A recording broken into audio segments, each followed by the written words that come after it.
الله الرحمن الرحيم الحمد لله وكفى والصلاة والسلام على عباده الذين اصطفى أما بعد فأعوذ بالله السميع العليم من الشيطان الرجيم بسم الله الرحمن الرحيم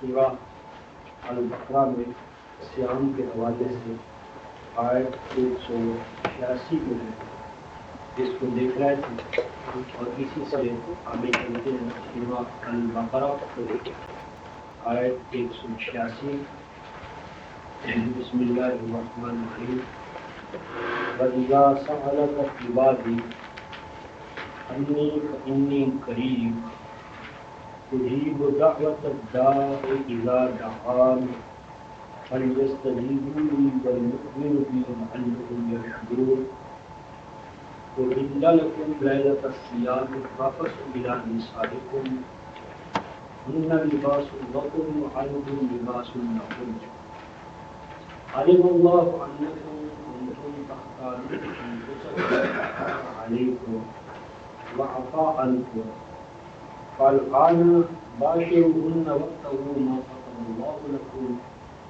وَكُلُوا وَاشْرَبُوا حَتَّى يَتَبَيَّنَ لَكُمُ الْخَيْطُ الْأَبْيَضُ مِنَ الْخَيْطِ الْأَسْوَدِ مِنَ الْفَجْرِ ثُمَّ أَتِمُّوا الصِّيَامَ إِلَى اللَّيْلِ وَلَا تُبَاشِرُوهُنَّ وَأَنْتُمْ عَاكِفُونَ فِي الْمَسَاجِدِ تِلْكَ حُدُودُ اللَّهِ فَلَا تَقْرَبُوهَا كَذَلِكَ يُبَيِّنُ اللَّهُ آيَاتِهِ لِلنَّاسِ لَعَلَّهُمْ يَتَّقُونَ صدق الله مولانا العظيم وبلغنا رسوله النبي الكريم ونحن على ذلك من الشاهدين الشاكرين والحمد لله رب العالمين.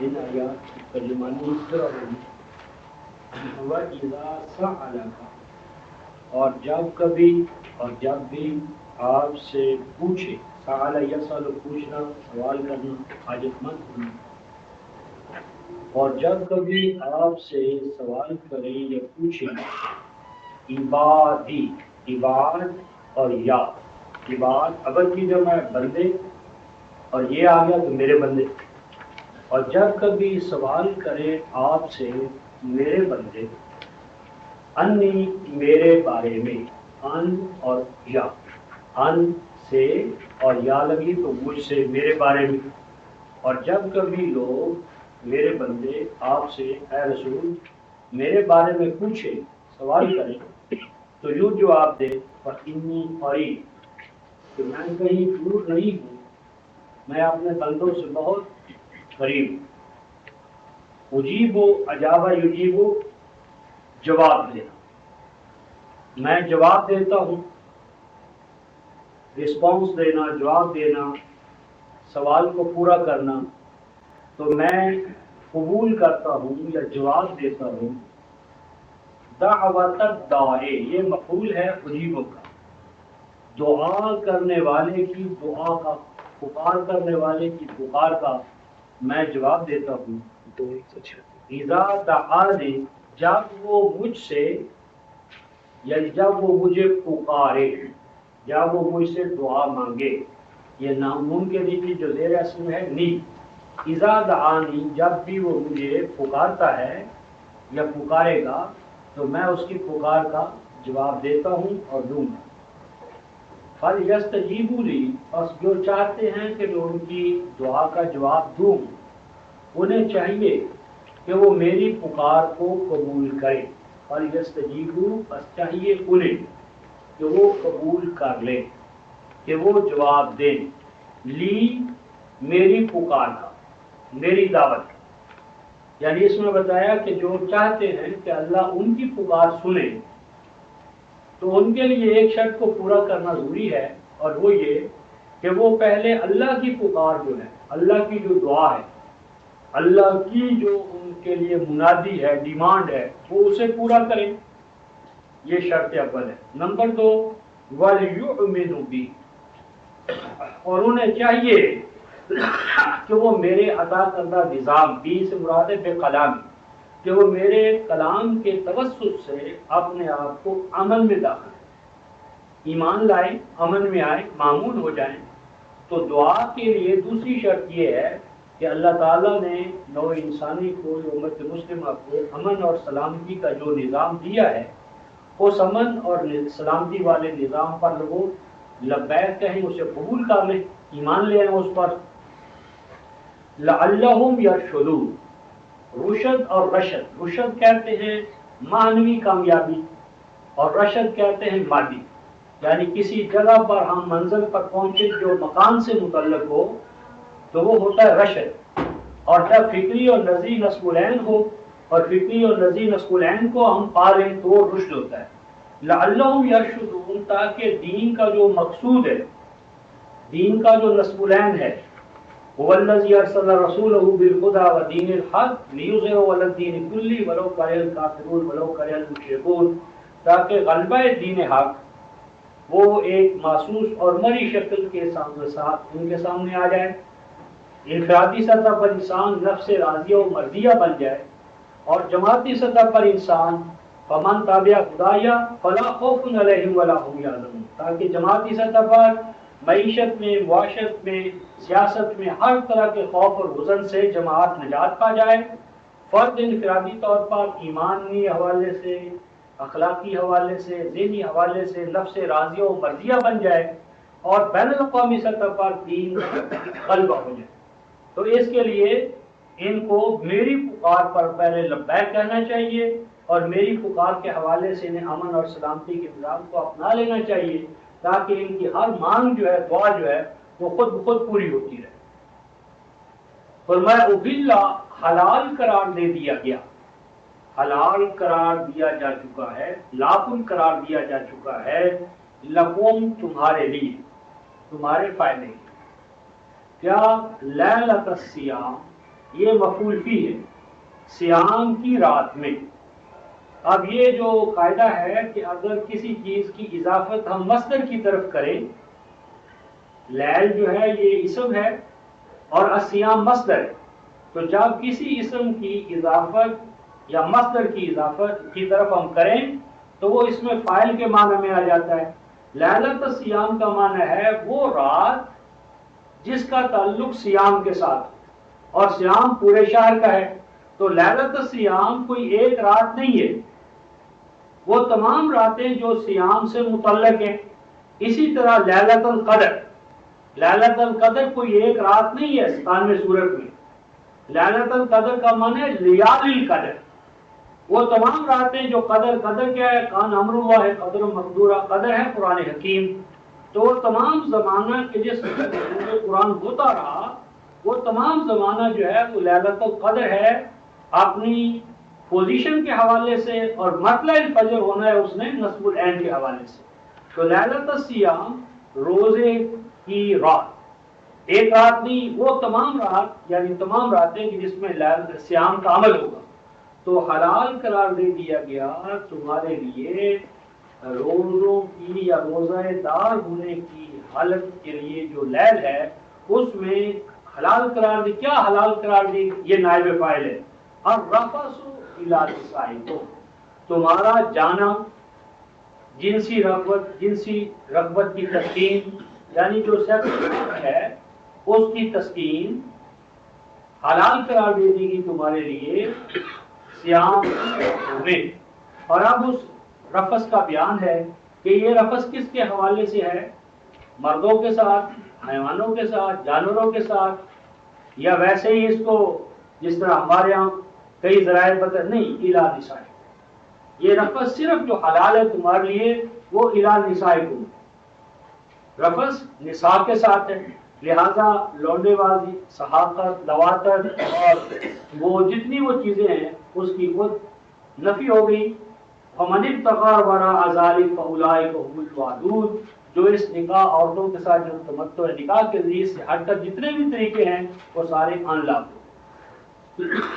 تو آگے فرمایا ہن لباس لکم، ان عورتوں کا حال یہ ہے کہ یہ لباس ہے تمہارے لیے. لباس زینت کا کام بھی کرتا ہے، ڈھانپتا بھی ہے، کمزوریوں کو دباتا بھی ہے. تو فرمایا کہ عورت جو ہے وہ مرد کے لیے اس کے حسن میں اضافہ کرنے والی، اس کی کمزوریوں کو دبانے والی، اور جو شارٹ کمنگز ہیں ان کے اوپر غالب آنے میں مدد دینے والی. عورت، وَأَنْتُمْ لِبَاسٌ لَهُنَّ، اور اسی طرح تم سب مرد عورتوں کے لیے یہی فریضہ انجام دینے والے ہو۔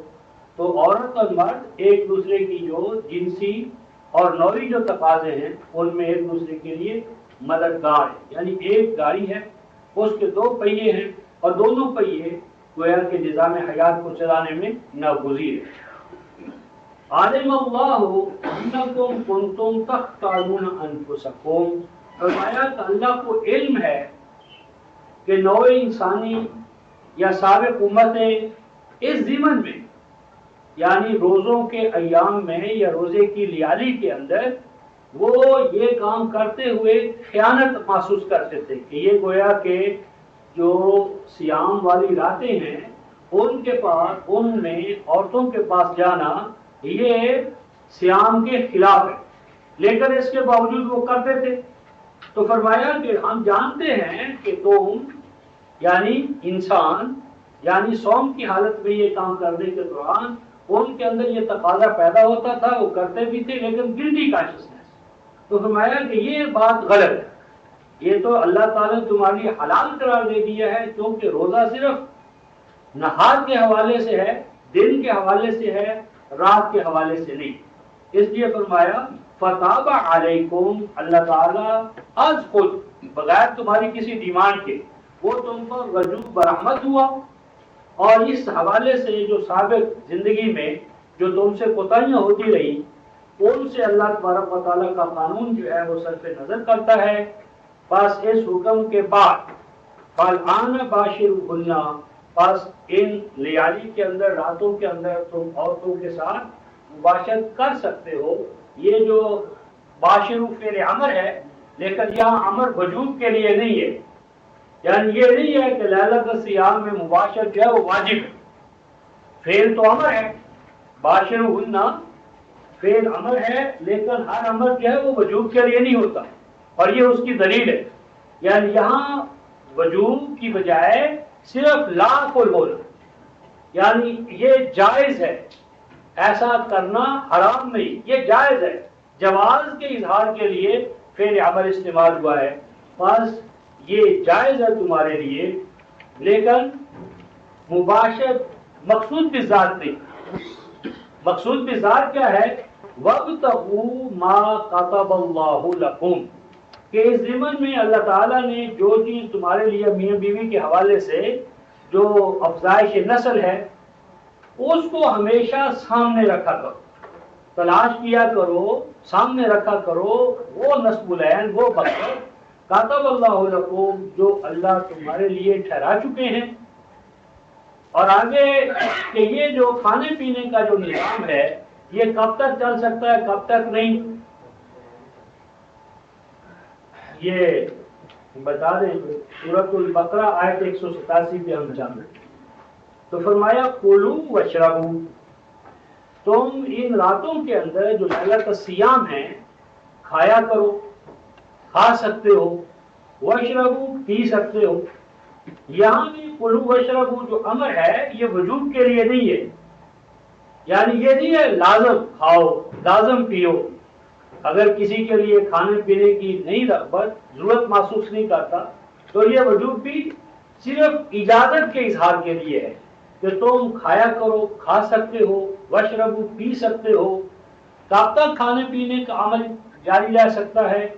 حتی یتبین لکم الخیط الابیض من الخیط الاسود من الفجر، تا آنکھ ظاہر نہ ہو جائے، تا آنکھیں کھاتے رہو پیتے رہو تا آنکھیں ظاہر نہ ہو جائے، الخیط الابیض سفید دھاگا، من الخیط الاسود سیاہ دھاگے سے، اور یہ جو سفید دھاگے کا سیاہ دھاگے سے جدا ہونا ہے، ممتاز ہونا ہے، اس سے یہ معنی نہیں ہے کہ جب تک کہ وہ دھاگا بالکل بنوان، آگے بیان ہے من الفجر، یعنی تا آنکھیں فجر نہ ہو جائے، فجر نہ ہو جائے۔ تو اس میں فجر تک انسان جو ہے وہ کھا اور پی سکتا ہے، یعنی سحری جو ہے حضور قرآن وہ فجر تک ہے، فجر تک کھا سکتا ہے۔ اور فجر کے لیے قرآن حکیم نے صلاۃ الفجر، صلاۃ الفجر، فجر کی صلاۃ، اور فجر کی صلاۃ کے لیے فرمایا قبل طلوع الشمس، قبل طلوع الشمس، یعنی قبل طلوع الشمس تک فجر، قبل طلوع الشمس تک فجر۔ اور جتنے بھی مثلا اہل تشیع یا اہل تسنن ہیں، انہوں نے فجر کا ٹائم کب تک رکھا ہے؟ تاہم کہ اگر کسی شخص سے صلاۃ الفجر میں خطا ہو جائے اور اس کا اعادہ واجب ہو تو اتنا ٹائم باقی رہنا چاہیے کہ وہ 2 رکعت کا اعادہ کر سکے۔ تو 2 رکعت کا اعادہ 10 منٹ میں ہو جائے گا، 15 منٹ میں ہو جائے گا۔ لہٰذا اس ضمن میں سحری کے بعد میں اہل تسنن سے اہل تشیع آگے نکل گئے۔ تو یہ ہے کہ اس میں زیادتی جو ہے اور اس میں لازماً تعجیل کرنا یہ خود سنت کے مطابق نہیں ہے۔ الاستحباب، یعنی استحباب کیا ہے، مستحب کیا ہے؟ تاخیر ہے، یعنی یہ کھانے پینے کی جو اجازت جو ہے اس کو مؤخر کرنا یہ مستحب ہے، مسنون ہے، خود روایات کے حوالے سے بھی۔ بہرحال قرآن نے یہ کہا ہے کہ کھانے پینے کے بعد میں روزہ جو ہے وہ لیل کا نہیں ہے، وہ دن کا ہے، رات کا نہیں ہے۔ تو اس حوالے سے کھانے پینے کا عمل جو ہے وہ فجر تک ہو سکتا ہے۔ اس کا مطلب ہے کہ طلوع آفتاب سے 8 گھنٹہ قبل اگر انسان بند کر دے تو یہ کافی ہے۔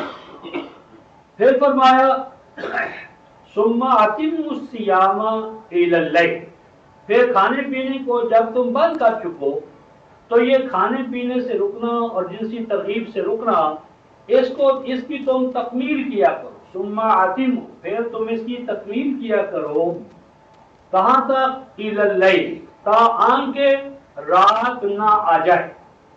اس میں بھی نقطہ ہے، یعنی یوں نہیں فرمایا ثم اتموا الصیام حتی غروب الشمس یا حتی تغرب الشمس، یعنی غروب شمس پر اللہ تعالیٰ نے اتمام صیام کی آخری حد نہیں بتائی، آخری حد بتائی ہے الی اللیل، اللیل۔ تو اللیل کا جو وقوع ہے، آثار ہیں، جب تک وہ ظاہر نہ ہو اس وقت تک اسے لے جانا چاہیے۔ اب یہاں ایک حدیث بنا رہی کہ یہود جو ہے وہ رات میں لے جاتے تھے، تو ہمیں حکم دیا گیا کہ بس جو ہی سورج غروب ہو جلدی جلدی، اور پھر ٹوٹتے ہیں ایک دوسرے کے اوپر ہی، روزہ مقروع ہو جائے گا۔ تو یہ بات بھی قرآن کے حوالے سے صحیح ہے، یعنی قرآن حکیم نے صیام کے اتمام کو مشروط کیا ہے، یا اس کا انتہا جو اس کی بتائی ہے وہ اللیل، یعنی تاآن کے رات کے آثار ظاہر ہو جائے، یعنی کم از کم یہ ہے کہ جو سفیدی یا جو اجالا غروب آفتاب کے فوراً بعد ہوتا ہے کم از کم وہ تو غائب ہو، اور اس کے غائب ہونے کے بعد جو لیلیت کے جو آثار ہیں وہ کچھ نہ کچھ عویدہ ہو جائیں۔ تو اس حوالے سے ہم سمجھتے ہیں کہ جو اہل تشیع 15 منٹ کا وقفہ کرتے ہیں وہ بھی کم ہے، اس سے بھی کچھ زیادہ ہونا چاہیے۔ تو یوں سمجھ لیں کہ اگر ہم طلوع آفتاب کے 8 گھنٹہ قبل اور اسی طرح غروب کے 8 گھنٹہ بعد تک اس عمل کو لے جائیں تو یہ منشا کتاب اللہ کے قریب ہے۔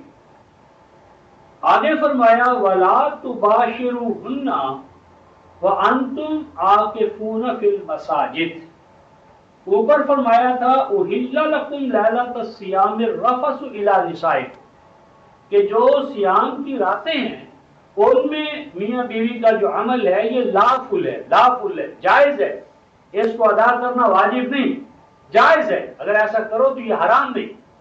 آپ فرماتے ہیں وَلَا تُبَاشِرُوهُنَّ، وہ حلال عمل میاں بیوی کا آپس میں ملنا جو حلال قرار دیا گیا، اب ایک صورت ایسی بیان فرما رہے ہیں کہ جس میں وہی عمل حرام ہے، اس کا کرنا حرام ہے۔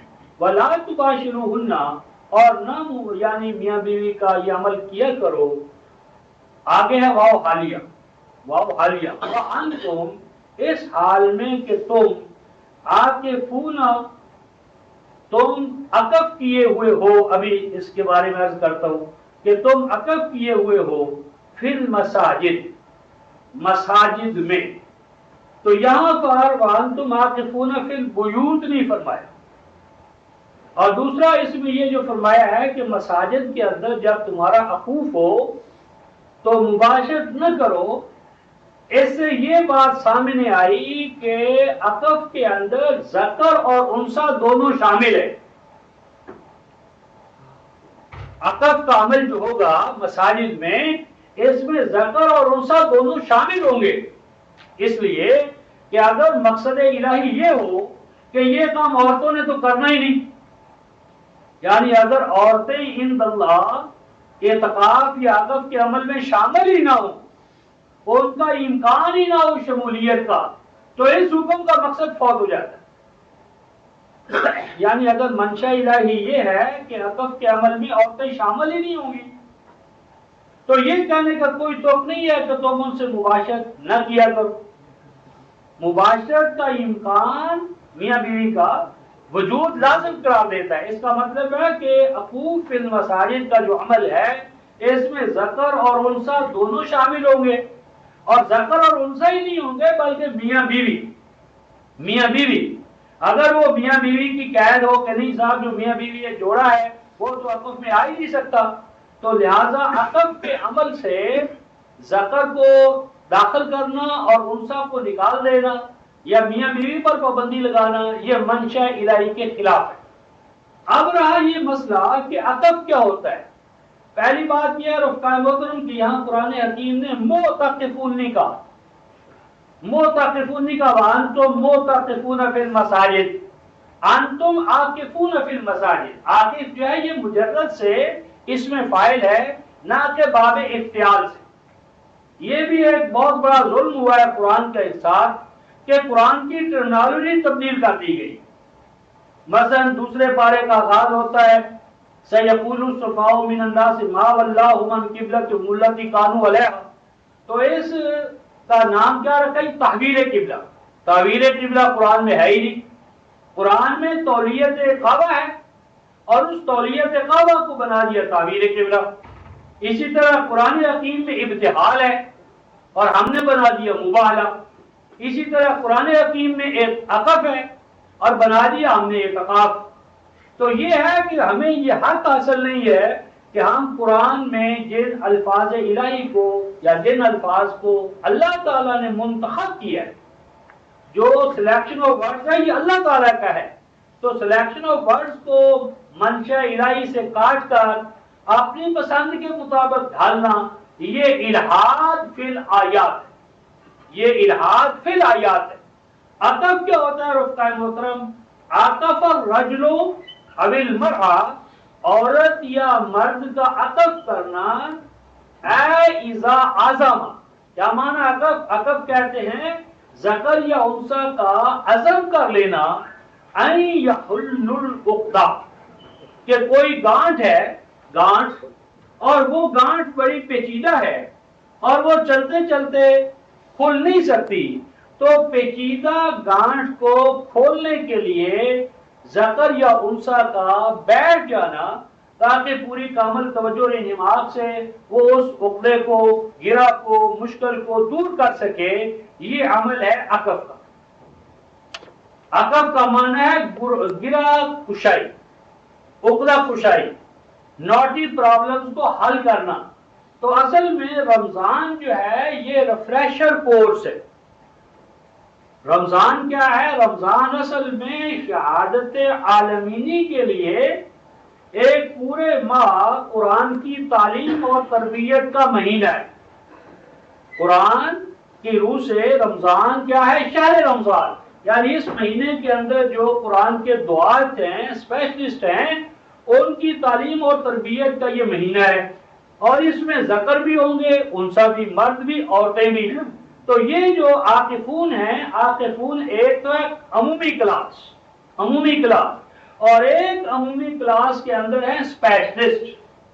اسپیشلسٹ جس طرح سبجیکٹ اسپیشلسٹ ہوتا ہے، تو عاکفون وہ افراد ہیں کہ جن کو مرکز کے اندر بند کر دیا جائے، رکھ لیا جائے، مستقل ان کی پابندی لگا دی جائے کہ تم نے مراکز الہیہ کے اندر، مساجد مراکز الہیہ، مراکز قرآن، کہ تم نے مراکز قرآنیہ کے اندر ڈے اینڈ نائٹ امت کے مسائل کو حل کرنے کے لیے تمہیں وقف کیا جا رہا ہے۔ تم متخصص ہو، مثلا کوئی جو ہے وہ معیشت میں متخصص ہے، کوئی سائنس میں ہے، کوئی سائنس کے مختلف شعبے ہیں، اسی طرح عائلی زندگی، تمدنی زندگی، سیاسی زندگی، تعلیمی تو زندگی کے جتنے بھی دوائیں اور شعبہ جات ہیں ان کے متخصصین کو مرکز کے another day and night duty انجام دینے کے لیے رکھا جائے گا، اور یہ ڈے اینڈ نائٹ ڈیوٹی انجام دینے والے افراد عاقف ہوں گے، اور ان کا فریضہ ہوگا کہ چاروں طرف سے جو ناٹی پرابلمز آئیں، مسائل آئیں، مشکلات آئیں، ان کا حل تلاش کریں، اور جو حل ملے وہ پھر مرکز سے صوبوں کی طرف یعنی جو ریجنل یا جو علاقائی وحدتیں ہیں، یونٹس ہیں، ان کی طرف یہ بات آگے پہنچائی جائے۔ اس ضمن میں مذکر اور مؤنث دونوں شامل ہوں گے، میاں بیوی بھی شامل ہو سکتے ہیں، میاں بیوی بھی اس عقوف کی کونسل کے رکن بنیں گے۔ تو فرمایا کہ جب تم مراکز الہیہ میں میاں بیوی کے طور پر مثلا آئے ہوئے ہو اور تمہیں ایک مہم سونپی گئی ہے کہ تم نے فلاں ایشو جو ہے، مسئلہ جو ہے، اس کا حل تلاش کر کے دینا ہے، تو اس مسئلے کی اہمیت کے پیش نظر تم اپنی تمام توجہ اس مسئلے پر رکھو، اور جنسی جو ارج ہے، ترغیب ہے، اس سے اپنے آپ کو آزاد کرو۔ مراد یہاں پر یہ ہے کہ تمہاری تمام توجہ مسئلے کے حل کرنے پر ہو، اور تمہیں یہ علم ہو کہ اس مسئلے کے حل کرنے کے دوران ہمیں اس کام کی جو ذکر انثیٰ کا ہوتا ہے اس کی اجازت نہیں ہے۔ مراد یہ ہے تاکہ کلی توجہ جو ہے وہ تمہاری اس مسئلے کو حل کرنے پر لگ جائے، لازمی نتیجہ یہ نکلے گا کہ تم اس کا حل تلاش کر لو گے۔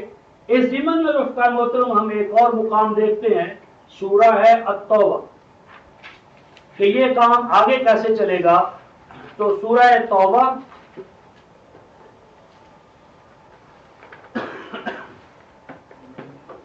آیت 123 کے قریب دیکھیں، آیت 123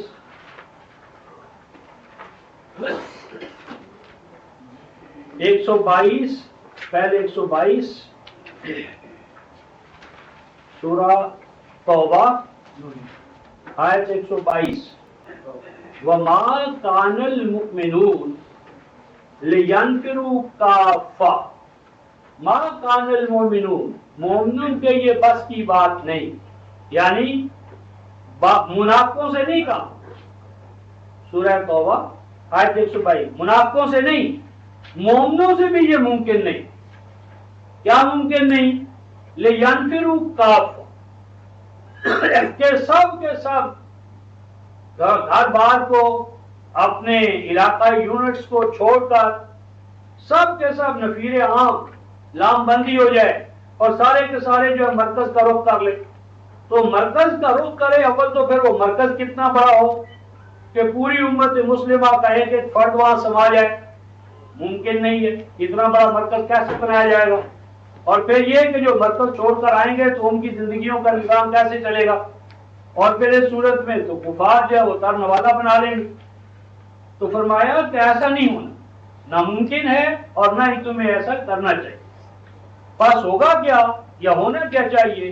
فَلَوْلَا نَفَرَ مِن كُلِّ فِرْقَةٍ مِّنْهُمْ طَائِفَةٌ اب ہونا یہ چاہیے، ہوگا یہ کہ مرکز کو تم تقسیم کرو، ڈیوائیڈ کرو ڈویژنز میں۔ یہاں فرقہ جو ہے یہ مذہبی فرقہ نہیں، جس طرح کل فرق قطعود العظیم، یہاں فرقہ سے مراد ہے ڈویژن، کہ تمہاری جو ایڈمنسٹریشن ہے، یعنی پوری امت مسلمہ ایک وحدت ہے، تو امت مسلمہ کو تم نے مثلا علاقائی حوالے سے یا انتظامی حوالے سے اس کو جو تقسیم کیا ہے ڈویژنز میں، ضلعوں میں، صوبوں میں، یعنی اس طرح کی جو انتظامی سہولت کے پیش نظر جو تم نے وحدتیں بنائی ہیں، ان وحدتوں سے یا علاقائی مراکز سے یا علاقائی جو ہیڈ کوارٹرز ہے وہاں سے ایک ایک گروہ کو مرکز کے پاس آنا چاہیے، اور وہ جو مرکز میں آنے والا گروہ ہے اسے قرآن کہتا ہے طائفہ۔ طائفہ یطوفو، اس کا معنی صرف گردش کرنا نہیں ہوتا، طائفہ باللیل اذا تعہد، طائفہ باللیل رات کے وقت چوکیداری کا فریضہ انجام دینا، اور الطائف چوکیدار کو کہتے، اور طائفہ بالبیت یا طائفہ بالبیت گھر کی حفاظت کرنا۔ یہ جو ہم نے بنا لیا ہے کہ بیت اللہ کو سینٹر میں رکھو اور پھر اس کا طواف کرتے رہو، چکر لگاتے رہو. اور جب وہ صفا اور مروہ کا طواف آیا تو وہاں چاروں طرف نہیں کرتے، وہاں سینٹر میں چکر لگانا شروع کر دیتے ہیں. تو طاف بالبعید تعہد، رات کا یعنی رات کے وقت میں پہرا دینا، نگہداشت کرنا چوروں سے، ڈاکوؤں سے، جان و مال کو خطرات لاحق جو ہو سکتے ہیں ان سے تحفظ کرنا جو ہے وہ طاف باللیل ہے اور طاف بالبیت ہے. اور اسی چیز کو سورہ نور کی آیت 59 میں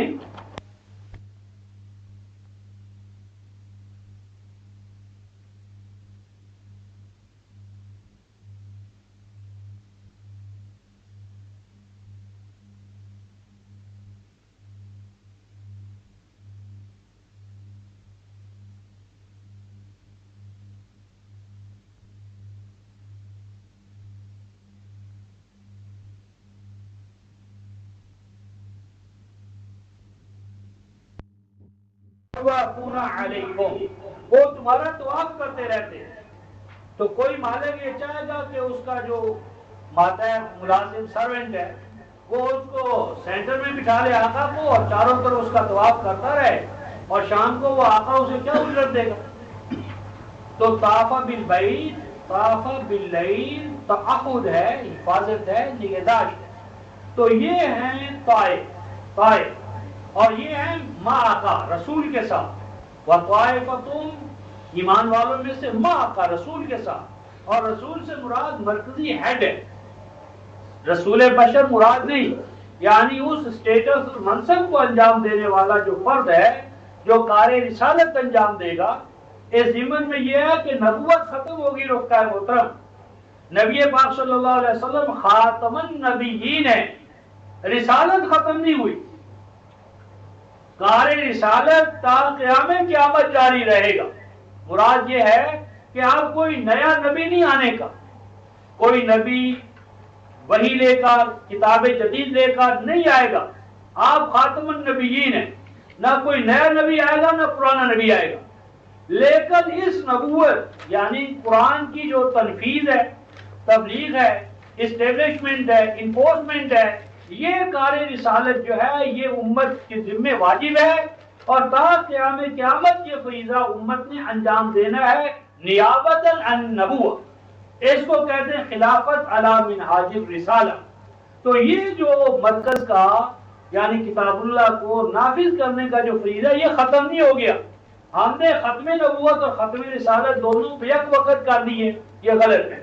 تو فرمایا کہ مرکز کے پاس ہر علاقائی یونٹ سے طائفہ آئے، یعنی وہ گروہ کہ جنہوں نے شہادت عالمینی کے لیے اپنے آپ کو وقف کرنا ہے، اسپیشلائزیشن جن نے کرنی ہے، جن نے عقوف کا عمل کرنا ہے، وہ بھی اس میں آئیں. اور آئیں تو کیوں آئیں رفقائے محترم؟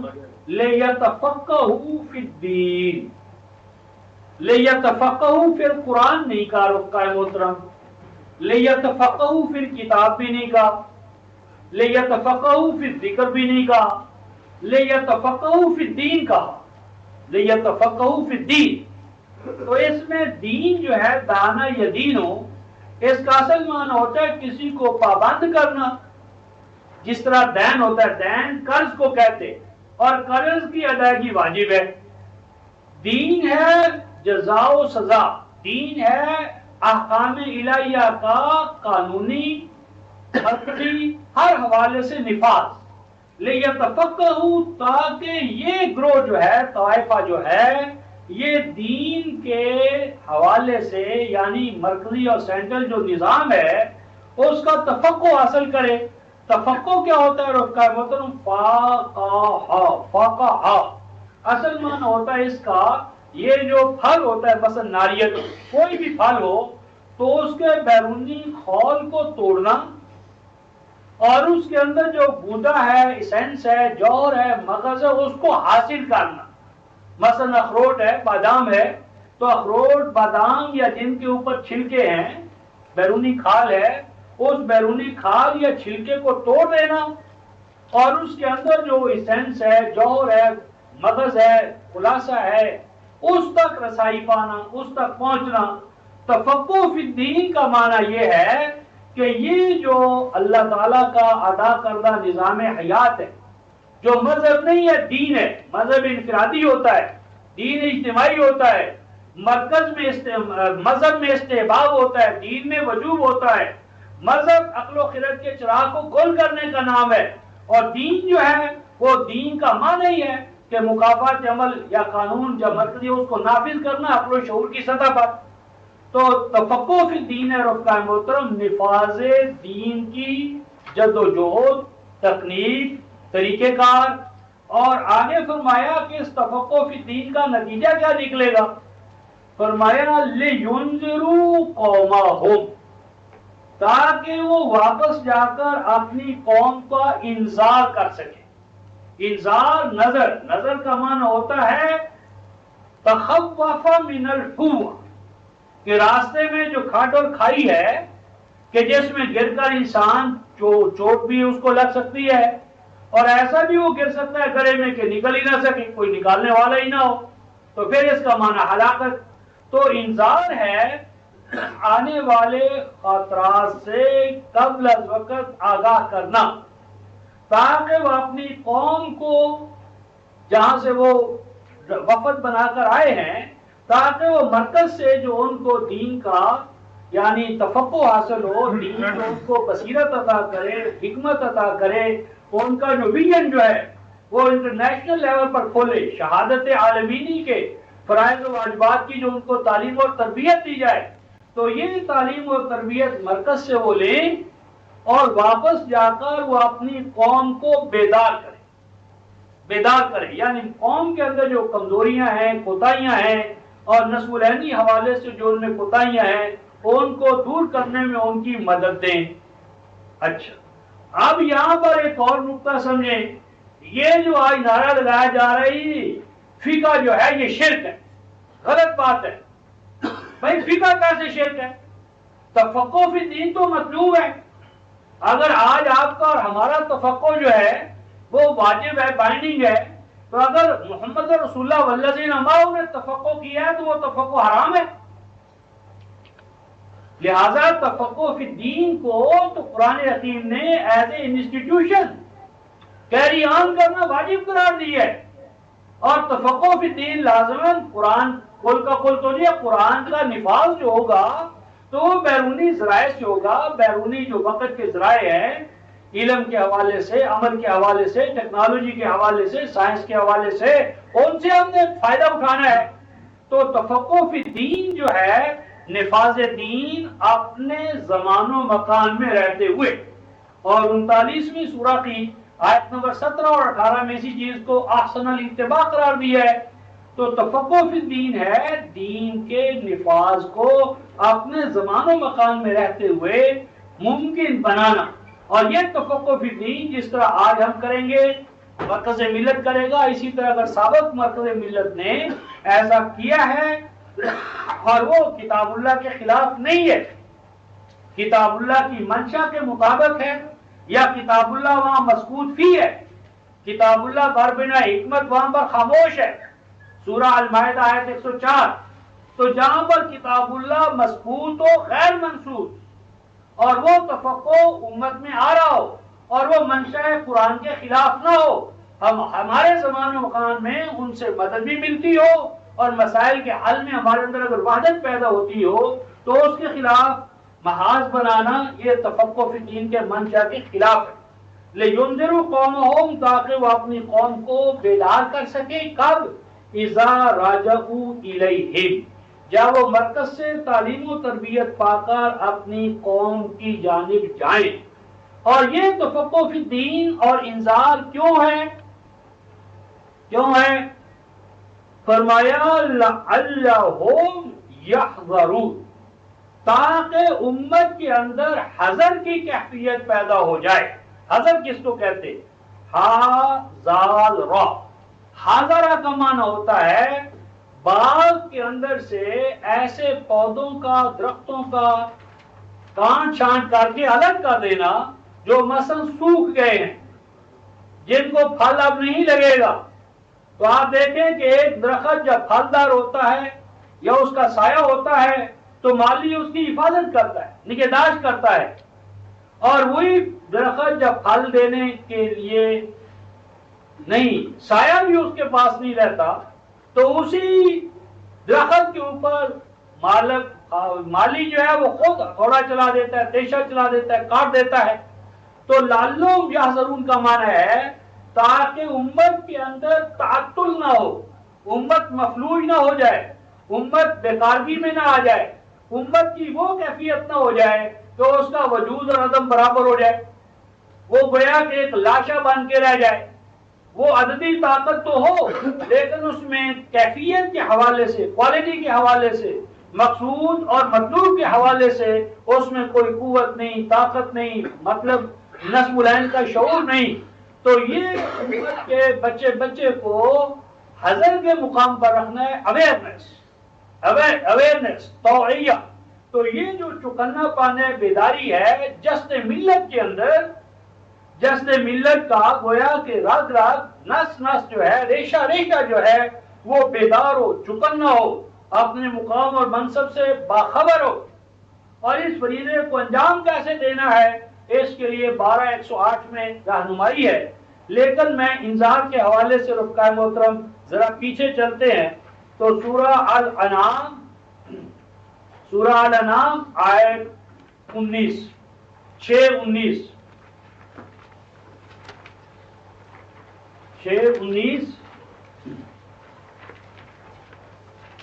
ارشاد ربانی ہے کہ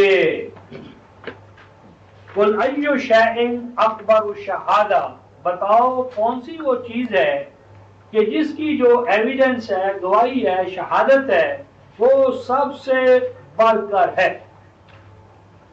قُلِ اللَّهُ شَهِيدٌ بَيْنِي وَبَيْنَكُمْ، کہے کہ اللہ، اب یہاں اللہ و شہیدٌ بینی جو ہے یہ اللہ ہے، مفعول نہیں ہے کل کا مفعول نہیں ہے، یہ کل الگ ہوگا، اور اللہ جو ہے دراصل یہ جواب ہے ایو شیء اکبر شہادہ، اور جب اس کا جواب اللہ ہو تو ہے اللہ اکبر شہادتن، اللہ اکبر شہادتن۔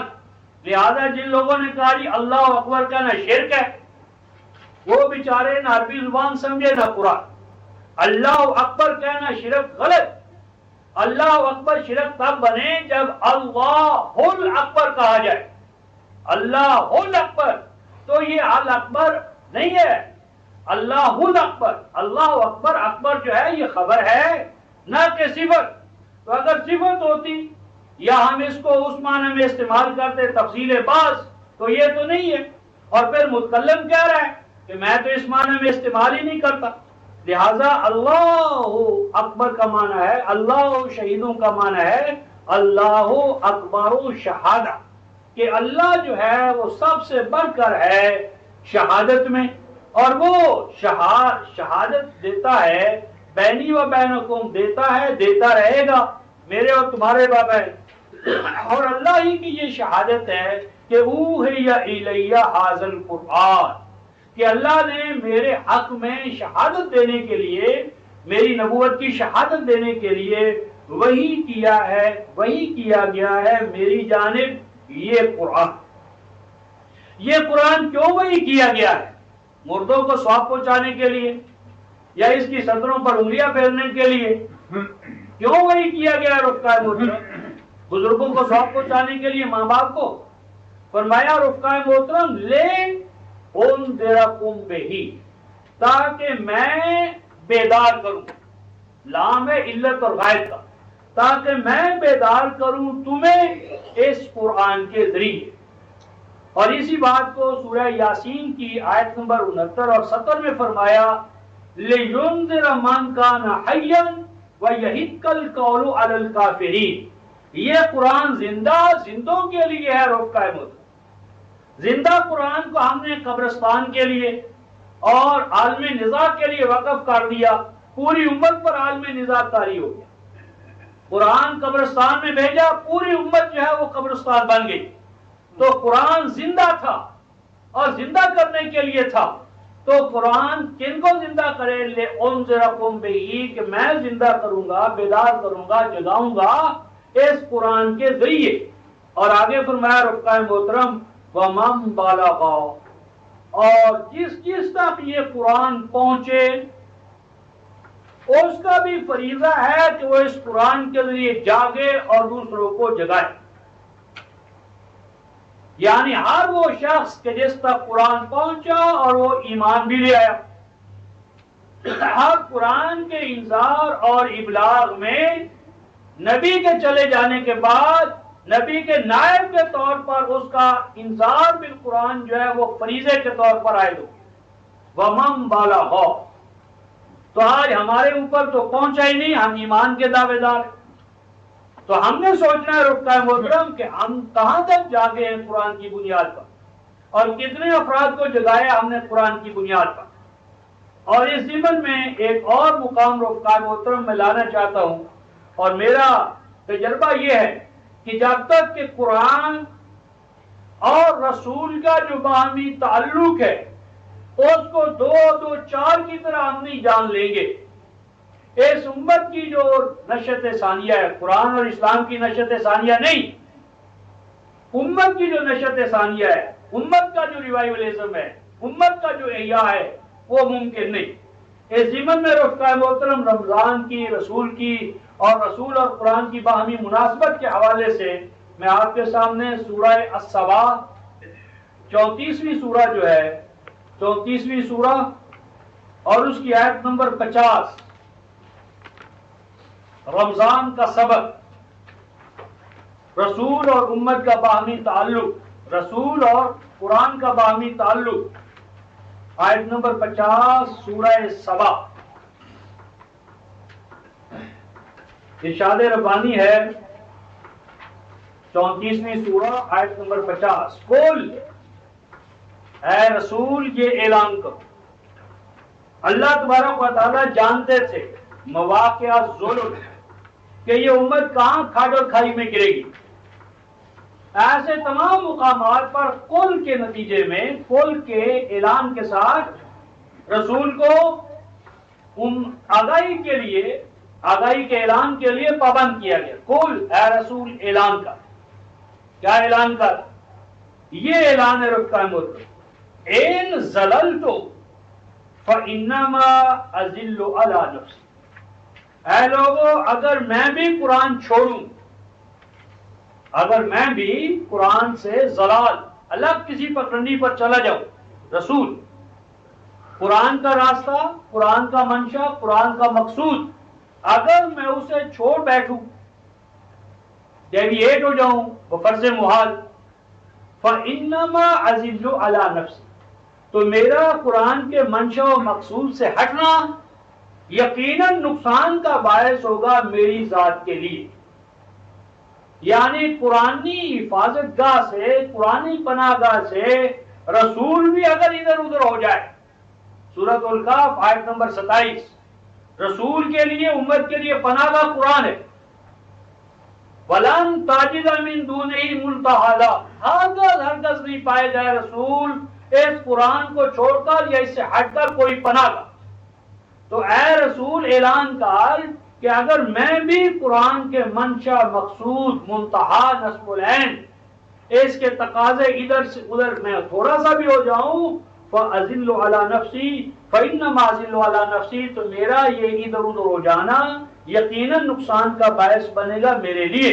اور آگے فرمایا وَإِنِ اهْتَدَيْتُ، اور اگر میں ہدایت پر جمع رہتا ہوں یا جمع رہوں گا، یا اگر میں ہدایت یافتہ ہوا ہوں، یعنی رسول کے ہدایت یافتہ ہونے کی ضمانت کس چیز میں ہے؟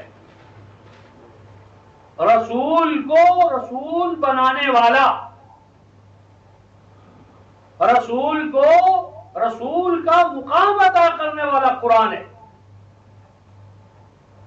یعنی رسول کے روزے پر رونا اور رسول کو رسول بنانے والے قرآن سے منہ موڑنا، یہی ہلاکت کا باعث ہے۔ اِنِ اهْتَدَيْتُ، اگر میں ہدایت یافتہ ہوا ہوں تو کس چیز نے مجھے ہدایت یافتہ کی ہے؟